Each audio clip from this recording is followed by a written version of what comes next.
Good Monday morning, everyone. Oh my gosh, you guys, it's October. It doesn't feel like October, but it's October.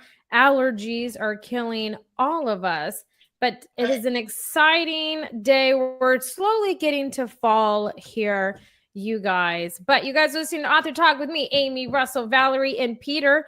James is trying to get on. So in the meantime, let's talk about our weekends, you guys. One, it was a sad day. Our Saturday was a sad day for me. All of my teams lost, but it's okay. They're just teams. No big deal. But parent-teacher conferences are underway. Field trips are underway, you guys. Crazy, crazy times are happening. But my in-laws came in town, so I got to visit with them for a little bit. Just all fun, chaotic stuff. But I do have an update on my hot tub. We haven't done a hot tub update, so we're going to update. So, you know how I ordered 2 screens and la, la, la. Anyways, I got one returned, got my money back. Yay. But the screen was the only problem. So now my hot tub works. So now I just have to get it moved. And I do have an update on that too. The girls have a long weekend coming up. So Josh said that we could move it. So I will be getting moved into my backyard this weekend. I don't know what day, but it is getting moved at some point. And then the electrician will come out. So we will be up full and functioning hopefully before the fall wintry season kicks off. But that's my weekend and an update. You guys, it was uneventful. So what all did you guys do this weekend? Wait, Peter, hey! Hi, can you see me? Hi. Yes, I can see you. Great. Can you hear me too? Yes, I can hear you and everything. Fantastic. I love it. We're just, please. It's Monday, Peter. It's Monday. Yeah. We're just talking about our weekend. So what did you do this weekend? What I did this weekend was I spent like a day and a half 2 days trying to sort out Microsoft had brought out a wonderful new system which managed to crash my Word and lose 2 days of my writing. I did a 9-mile run. I did a 9-mile run yesterday. I'm training for a half marathon. Half marathon, and I worked because I'm going on like a month's book tour starting this week. So I'm trying desperately to finish my next Ray Grace novel. So I spent most of the weekend working when Microsoft wasn't busy losing all my work for me. Are you trying to get it back? Where are you guys based? So we're all actually in Texas. We're about an hour and a half from each other. So Russell and Valerie are in Houston, and I'm up here in College Station. So like an hour and a half northeast of Houston is where we're all at. But I love man, I was there a few years ago on book tour. There's a great independent bookshop there. Oh, yes. Yeah, there are several for sure, but there is which one? What was the name of it? Was it like Blue Willow? Valerie, is that one? Or Red? Yeah, that is one. Red one. Yeah, there's Murder by the Book. Too. That's the one. Murder by the Book. Yeah. Good. So Peter, when do you get runner's high? What mile when you're training do you get runner's high? Since we're still talking about the weekend. Yeah, probably about 3-4 miles in for me. 3 or 4 miles? Are you kidding me? You are a very lucky man. I don't reach it till mile 16. Wow, you do marathons? Yes, but not anymore. But yes, when I trained, it was in fact, that was very frustrating. I had to wait till mile 16 to get runner's high. My God, I'm impressed you get that far. I've never done a marathon. I've done quite a few half marathons. You shouldn't. I recommend you do not do them. Yeah, my wife's done 25. She's worked. Oh, wow. 2 weeks time. But what I love I've run for years, and I listen to audiobooks when I'm running. I get through twice the number of books that way. And that's dangerous. I've got these great earbuds that you can still hear traffic and stuff. Okay, good. Nice. I love that. I get through twice as many books listening to audiobooks. I could probably get through like 3 a week versus like reading a book. It's been, I don't know, I've been in like a reading slump. It's been really hard to like read a physical book. I'd rather listen to it currently. So I can see how running and just listening to a book would kind of motivate me to keep going for sure. But Valerie, Russell, what did you guys do this weekend? Valerie. Okay. Okay. Well, I kind of started on Thursday. But, Friday was dead. But no, Thursday we went to see That Drunk sounds a good Dracula weekend. Doesn't by the Drunk Shakespeare Society. Hilarious. Love that. It's a live performance, and they bend Bram Stoker's work a little bit, take some liberties with the story. They threw in Buffy the Vampire this time instead of Van Helsing, and the Conqueror. But it's really, really silly. And then we went to see Art Tech House. It's a big light art installation. So by Friday, I was like ready to just chillax and get ready for the big market day on Saturday, because it's kickoff season for all the big fall festivals in town. So I was out there with a church festival, the one I've been going to for years and years, and just connecting with the community, selling some books, just having a great day, And then by the end of the day, I was dead by the allergies. I was like, somebody give me like a whole tub of NyQuil. But it was good. Allergies It are was really rough. good. Yeah. That Russell, was what it. about That was you? it. Okay, this is weird, but I'm weird. I So know. all night, I know, right? All night last night, I was dreaming one particular part of my next book, and I was dreaming it over and over and over and over and over. And I don't feel like I really slept last night, because after every sequence, I would wake up and have to go back to sleep, and then I would dream the same thing over again. It was very disturbing. And that was the biggest thing that happened to me all weekend, because that's the thing that I'm going to carry with me all week as I try to write it down before it fades too quickly away from me, is uh, that scene that I kept repeating in my head last night. Was It was it awful. like book related, or what kind of scene was it again? It was okay. So, Peter, in my books, I have a know it all, ne'er do well detective named OC. And in the next book, uh, the uh, part part of the book is how he was the hero in the last book, how he is destroyed in the public in the next book. And that's what I dreamed about. It was just weird. And the whole argument against him. That's what I was dreaming last night. And it took like two cycles of the dream before I realized what I was dreaming. And then I went back to sleep and I dreamed it again. It's the strangest thing that ever happened to me. Have you ever I think I'm a little have you ever dreamt of an idea for a book, or dreamt a solution to a problem you're having in a book?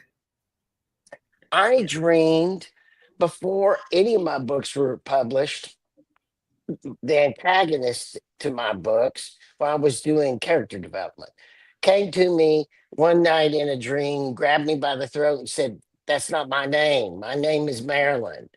I woke up the next morning, Peter, and told my wife, "I dreamed about Marilyn last night." And my wife said, "Who's Marilyn?" You know the guy who invented the sewing machine. That the solution to it came into him in a dream. I think his name was Howe. I believe it.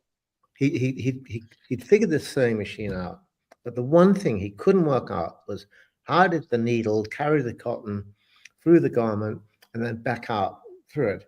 And there was one thing that completely stumped him for months and months. And then he had his dream that he was in the jungle and he was captured by cannibals, and they put him in a cooking pot. Then they lit a fire under it, and the water was getting hotter. And he thought, "I don't want to be in here." And he jumped out and ran into the jungle. And they chased after him. They were throwing spears at him.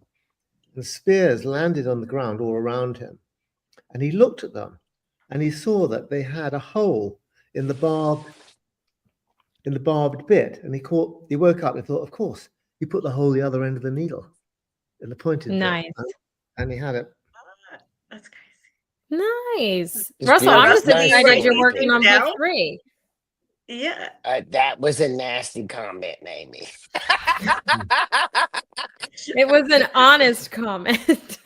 I know, He's been that's way working more on book makes me 3 feel for bad. a while. So I'm glad that he is writing book 3. I've read his books. I've listened to his audiobooks. Peter, me and Russell and Valerie, we've been doing this for 9 years. We're all really good friends. And so I've listened to it. So I can give him a hard time that he's just now writing book 3 because I'm kind of waiting for this finale to happen. I've been waiting for a while. Well, So I'm excited. this is where he comes in and writes down all these dreams so they can build the story. Right. Exactly. Okay, so Exactly. I need to thank our listeners.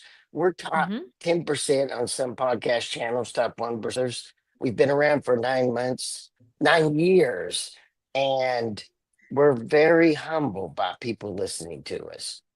When we first got on the podcast channels, I couldn't find us. I'm kind of a low tech boomer, as my wife says. But then Amy did some things, and even I can find us now. Amy, where can people find us? Yeah, so you can find us anywhere that you can listen to a podcast. Amazon, Spotify, Good Pods, iTunes, Google Play are my go-to places to listen to us. If you want to watch us and engage with us, our YouTube channel, our Facebook group, any one of our social medias, we're all pretty open public people. So make sure you go on over there and engage with us. But let's get Peter talking about. So Peter, you have a new Roy Grace book coming out, The Hawk is Dead, and it comes out on the 21st. Is that right? Correct. Yeah. Yeah. Nice. Okay. So me and you met at BookFest. I had the pleasure of interviewing you and talking to you, and it was just such a delightful conversation.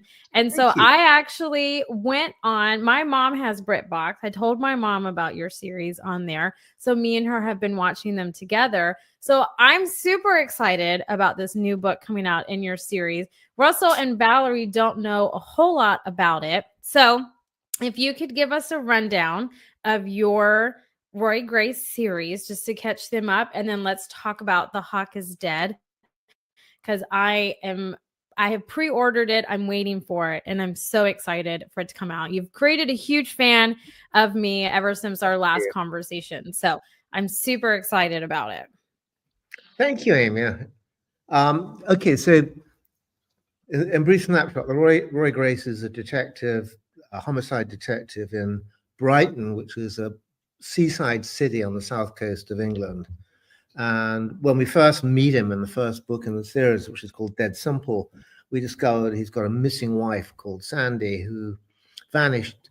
He's coming up to his 39th birthday. She vanished on his 30th birthday 9 years earlier. And for 9 years, he's functioned as an effective homicide detective, but is dogged by the personal mystery of what happened to Sandy.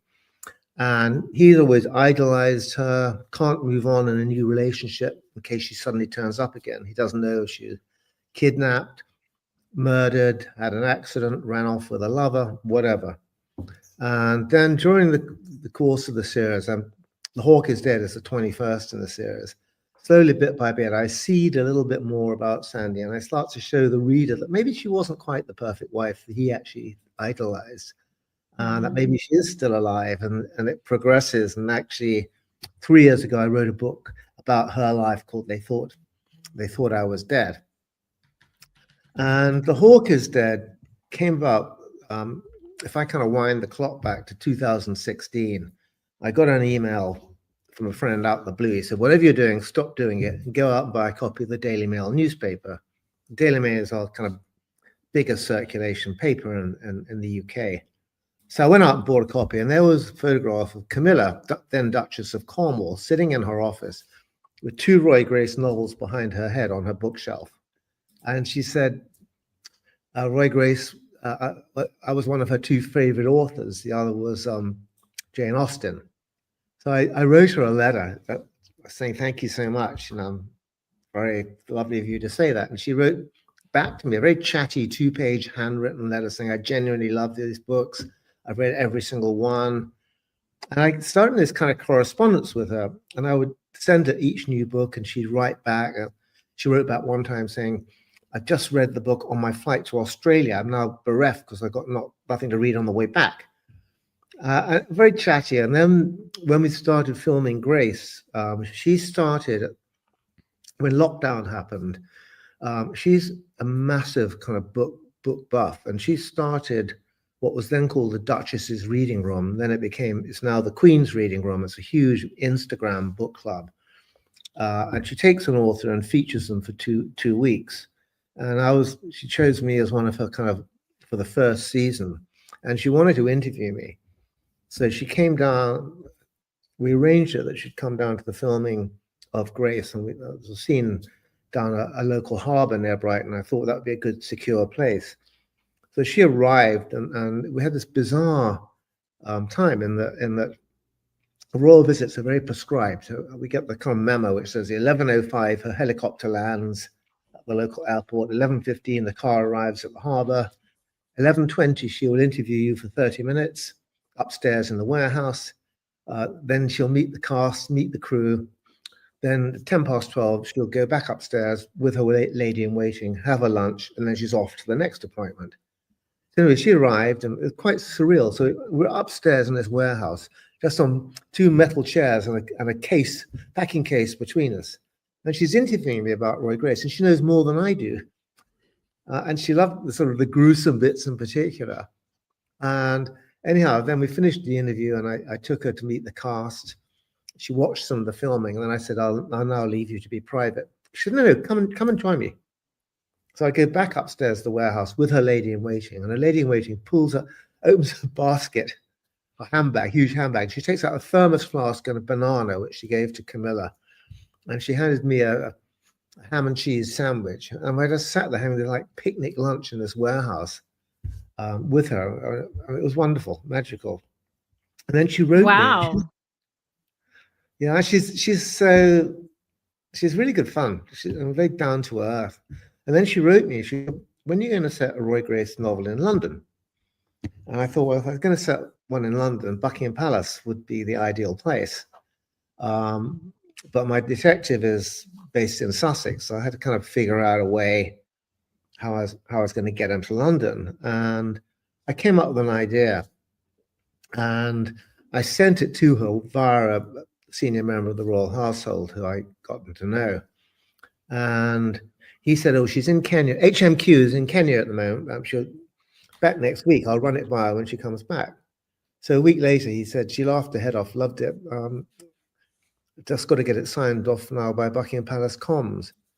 And I thought, well, that's where it'll probably go and die. And 2 days later, he emailed me saying Buckingham Palace Comms said it's good to go.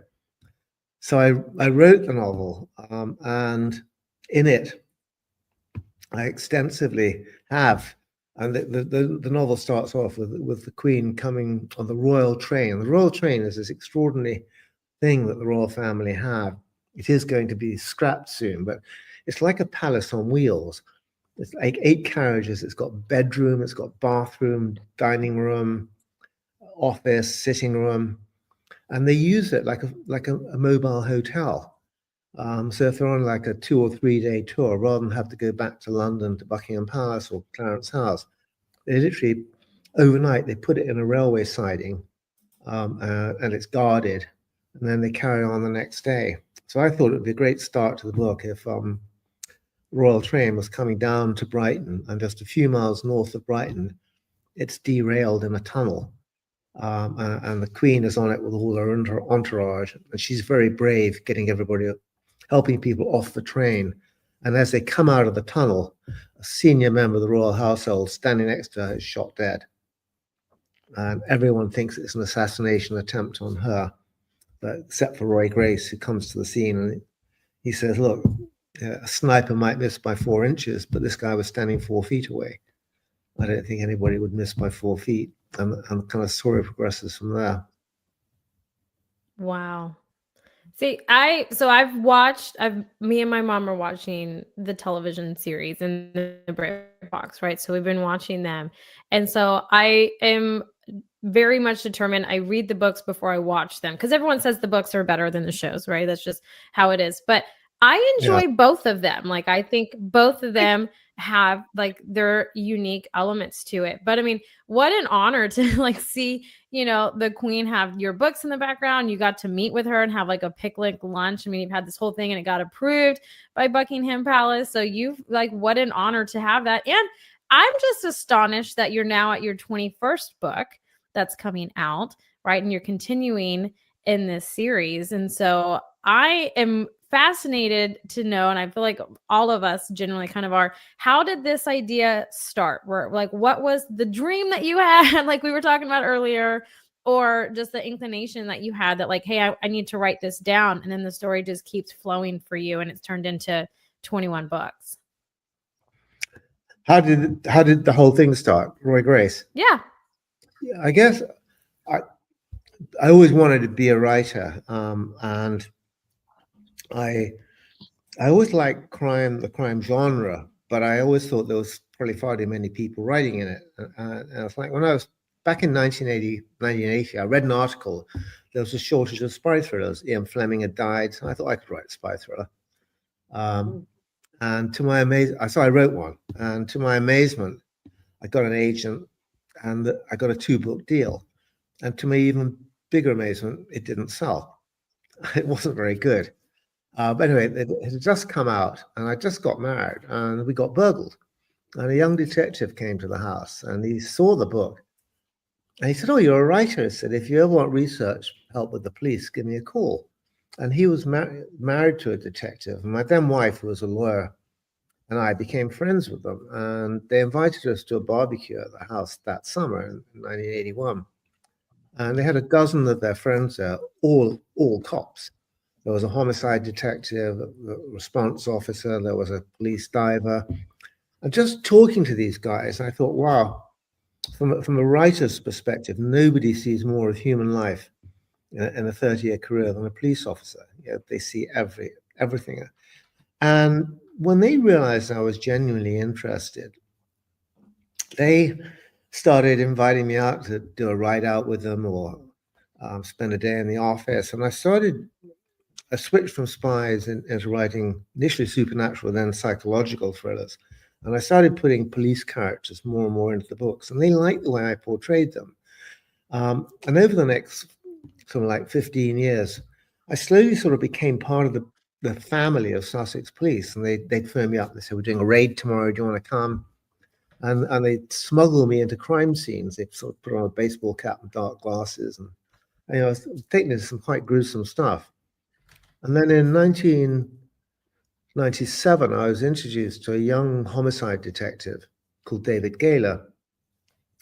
And I always remember going to his office, and I've never seen an office so untidy. It was every inch of the floor was covered in blue and green crates, bulging with manila folders. I could just see this balding dome at the back of the room. And I said, "Are you moving?" He said, "No." He said, I'm a homicide detective, and I've just been tasked with reopening all the unsolved murders in the county of Sussex, where there's still a chance of catching the offender. He said, "Each one of these files is the principal case file of an unsolved homicide. I'm the last chance the victim has for justice and the families have for closure." And I loved that very human image about him. And he said, "What are you writing at the moment?" And I was writing a psychological thriller called Denial. He said, "Tell me about it." So I started telling, I was about halfway through it, and I told him, he said, "Hang on a sec. Why is your detective not doing this? And why hasn't he gone outside inquiry and looking into that? And the lady, I don't think she'd do that. I think she'd do this." And I thought, wow, this guy's got a really creative streak in him. And we became friends, and he helped me a lot on that book, and then on the next novel I wrote. And then I was in Rome in 2002, and he'd just been promoted. We became sort of friends at this point. And he'd been promoted to basically head of homicide for Sussex. And I was in Rome in St. Mark's Square outside the Vatican. And my phone rang, and it was my agent. And she said, "Oh, Pan Macmillan Publishing House, they've just lost their #1 crime writer, Peter Robinson. He's moved to another publishing house, to HarperCollins. And they wondered if you've ever thought of creating a detective as a central character." So standing in St. Mark's Square outside the Vatican, I rang David, and I said, "How would you like to be a fictional cop?" And he absolutely loved the idea. And we've worked together on every Roy Grace novel. He reads like every 100, 150 pages, tells me how Roy Grace and the other police characters would think and act. And he's introduced me to cops around the world. And that's how it all sort of began. I love so all of your stories. You have like real experience in it. Like you had this experience. You met this detective. You got to go on ride-alongs, and then you met, and now you have friends. And your stories kind of evolved from real life, personal experience. And so, I mean, I don't meet too many. Russell, Valerie, do you guys meet a lot of authors that write based on those kind of experiences? I don't. A lot of them come in like a dream and stuff. But what about you guys? Have you guys met? Are you guys like that? Russell. I even even when I'm teaching writing to the kids, I'm like, I want them to be observant. I want them to pull from their own experiences. Even if we're doing fiction, it really builds on the story. Do you feel that too, Peter? Absolutely, completely. Mhm. I think people who read are smart. You know, anyone who reads is intelligent. And I think when intelligent people read, they don't just want a page-turning story. They actually want to learn something about the author's wisdom, experience of life. You know, I think, you know, authors generally get better and more successful the older they get. Um, you know, I think that Alfred Hitchcock once joked, he said, there's only three things an old man can do with dignity: conduct an orchestra, direct a motion picture, or write a novel. But Yes. there's a lot of truth in that, because I think, you know, if you look at the bestseller lists of the New York Times or the Sunday Times, you know, any week of the year, a lot of a high percentage of authors on those lists tend to be in like north of 50, 60, 70, 80, even 90. And so you've got the author's wisdom, plus people like to learn stuff. You don't necessarily need to know how to take an AK-47 together and put it back together. But I think there's a lot of stuff that we do like to learn about, you know, what goes on, you know, whether it's an operating theatre or a court case. You know, I think it's that. I mean, whenever I always believe there's a kind of, in writing, there's an inseparable trinity of three things, which is character, research, plot, in that order. Because I think, you know, we read books to find out what happens to characters that we engage with. You know, they don't have to be nice people. I mean, Hannibal Lecter, Dracula, you know, but it's characters that we admire in some way. You know, even the really nasty ones. You know, if there's something that we can kind of root for a monster. It's Yeah, very and I do feel too, like you were saying, that in the character development, we're showing the characters' faults, their positives, their insights, their travels through this story, and then drawing the reader in to learn about this person, but also connect with their story, how they're proceeding to, you know, solve the mystery, or, you know, get better in this relationship, or, you know, whatever it is. It's all in the character development. completely. So I think that is absolutely the most important thing. Second is research, because if the reader doesn't think you, the author, know what you're talking about, and I'll give you an example. There was a book written by an American author some years ago that I got sent to give a puff for, and we have a ring road around London called the M25. It's known as the world's biggest parking lot because it's permanently clogged up and jammed, but it just goes round London. And I was reading, I got about 4 or 5 chapters in, and then this guy has a guy driving up the M25 towards Birmingham. I thought, you could be on the M25 for 5 years and you ain't going to get to Birmingham. You're just going to go keep running round and round. I thought, he's not looked at a map. I thought, am I going to invest any more of my time reading this guy? No, never. I put the book down. So, you know, research is vital. You don't need every detail of nugget of say an assassin taking apart and putting back together an AK-47, but you need to know the author knows how it could be done. You need to have that kind of confidence. And plot, I always put plot third, and plot is important. But if you don't care about the characters, if you don't believe the author knows their subject, plot doesn't. You have the best plot in the world, people won't read on. Russell, did you have a question? I have two questions.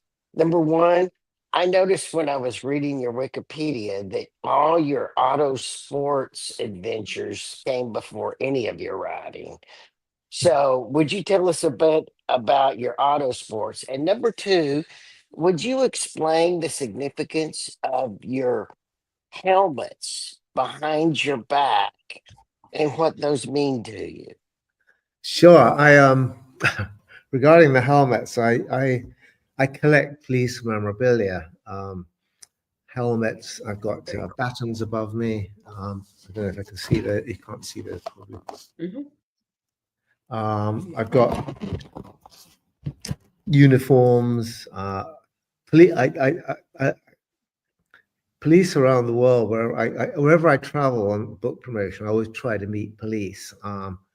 And go out with them. I've been out with police in Moscow where I've been shot at. I've been out with police in the States in a number of occasions and many countries. And they kind of know I collect stuff. So often when police officers retire, they send me their badges or their hats or their batons or even whole uniforms. I love it. So I kind of, when I'm writing, I'm like immersed in all this sort of memorabilia all around me. Yeah, motorsport. I've always been what they call in England a petrol head.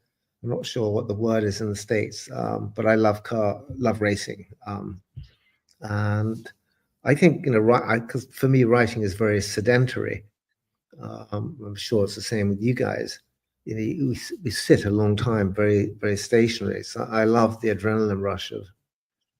My publishers would rather I took up something more sedentary. I think I had a big accident in 2013, a week before my new book came out, and I was quite hard doing book tour, and I was on crutches, but I love it. It's always been in my kind of DNA, I think. So, what is We do your race an American best? car, by the way. I raced a 1962 Corvette. It's an absolutely beautiful wagon. What is your best story from racing? Who have you met someone special, or have you been in a particular race that you can't forget more than any other? What's your best story? My best. You're a great storyteller. Thank you. I guess like probably my most spectacular was when I rolled a car 4 times in a race. Oh my gosh. At night, I was doing 95 miles an hour when I went over, and I had the title of my new book. I always had the title of my book on the back of the car, and this had Dead Man's Time. And the car ended up planted in gravel at the side of the circuit, and it was a real wreck. And I was quite a wreck inside it. And the marshal helped me get out of the car. Pointed at the back of it, and he said, "Obviously not your time, mate." Yes, maybe you shouldn't do that anymore. Put that type of title on the back of your car. I'm not saying you shouldn't race. You should absolutely race. But not put dead on the car. Right. That's kind of a thing. Was it a green car? You know, you're not supposed to be driving green race cars. Now, tell me why you say green. I'm really interested in this. Well, because that's kind of a thing in America. You don't paint your race cars green. It's bad. I am fascinated by this because I have always been superstitious about green cars. And of course, the British racing color is British racing green. And yes, it's a beautiful color. Green. But back in about 1974, I bought a green sports car. And friends of mine in theater said, "Why the hell have you bought a green car? That is really unlucky." And my whole life fell apart at that time. It was quite weird. A friend of mine borrowed it. I nearly went bankrupt. The film I was working on at that time was a total disaster. Everything that could go wrong in my life went wrong. And you shouldn't have green cars. Well, it's not just green. I'm freaky about green. I even cut the crocodiles off Lacoste t-shirts. I literally won't wear anything green. It's like I won't even cook with a green utensil. It's And yet That's I like funny. the color. I like the color. I mean, it looks really nice. I knew that color, Amy, and your walls have a greeny tinge, Valerie, and it's a lovely color, but I don't know what it is. It's just something. I mean, superstition is a weird thing. I did not know this about American race cars not being green. But Yeah, now it's a thing. It's why you never see it. you're absolutely right. I mean, I watched a little bit of NASCAR and stuff. I've never never noticed a green car go around. Well, Hmm. in the American version of The Office, there's a great famous line where Michael, who is the head of the office, says, "I'm not superstitious. I'm just a little stitious." That's me. I love that. I'm just trying to find a picture while we're talking. I'm just a little stitious. I love it. I'm just a Yeah. little stitious. I didn't know about the green either. I mean, on race cars, I Neither. guess it makes sense. But I mean, because then I'm sitting here thinking, and I'm like, well, my walls are green, and my hair is green, and I have a green shirt on, and I was like, well, I don't know, maybe I don't know. I'm gonna switch to red now. Now I'm gonna switch to red, not walls. That Please would be don't. terrible. Please don't. I don't know, Amy. Amy, I had green all over my house, and now I'm in the blue mode. So Right, I know. I switch. That's my Corvette. Oh, wow. Oh, nice. That's a serious classic vet Yeah, Mhm. with a 83 yeah, engine. yeah. That's very That's beautiful. impressive. I love that. I love it to bits. Yeah, Does it have a row bar in it? yeah, yeah.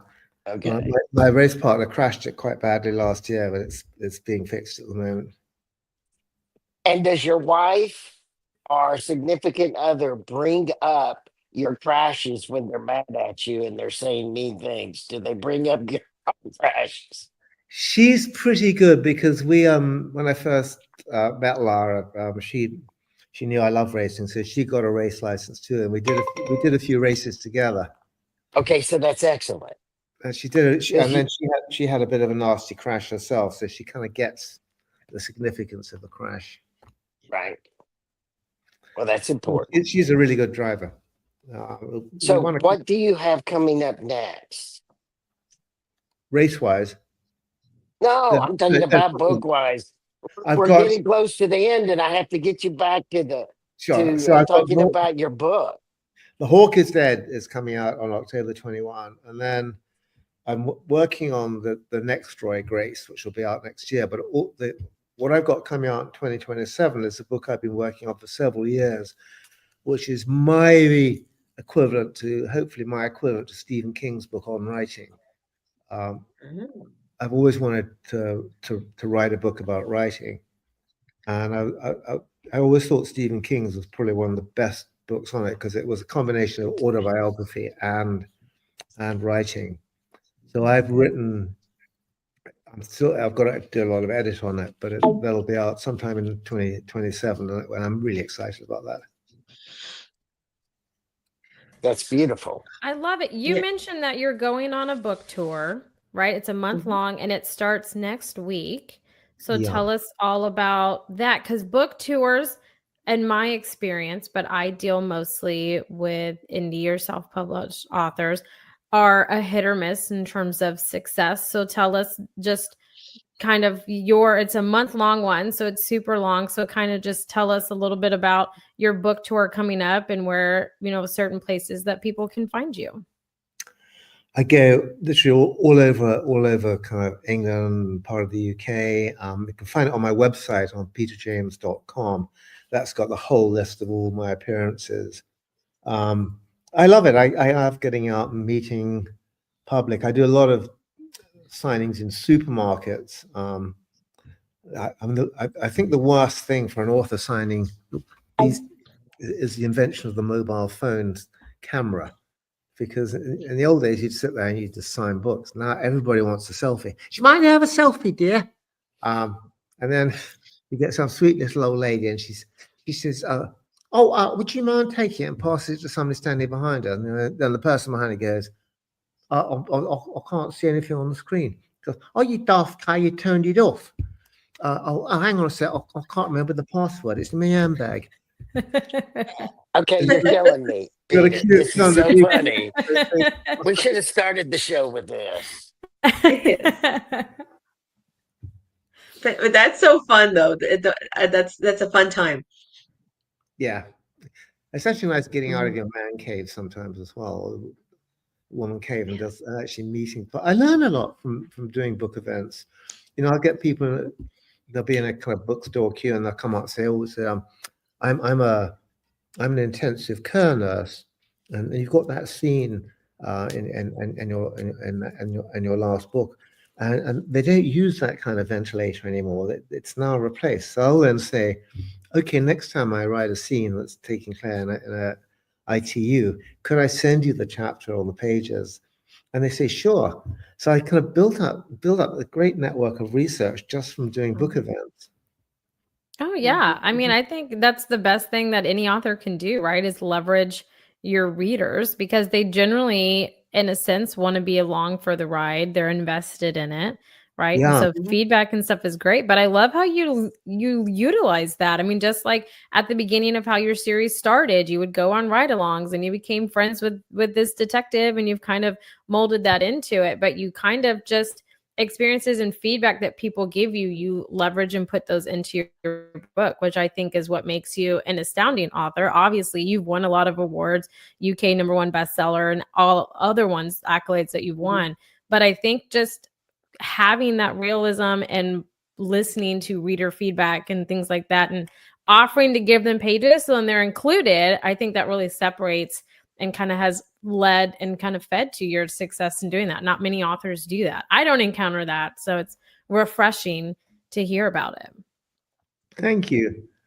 It's fine. I mean, I'm sure people love to pick anything you get wrong as well. Yes. Even like, dear Mr. James, page 147.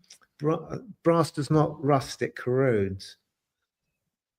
Oh, yeah. You wouldn't, yeah, nitpicker. See, I wouldn't know the difference. I would just, be like, oh, this sounds great. I don't know. I don't sit on Google all day and do that. But I think it feeds to it. There's all kinds. But I love how you listen to feedback, especially at these events, and you turn them into a positive.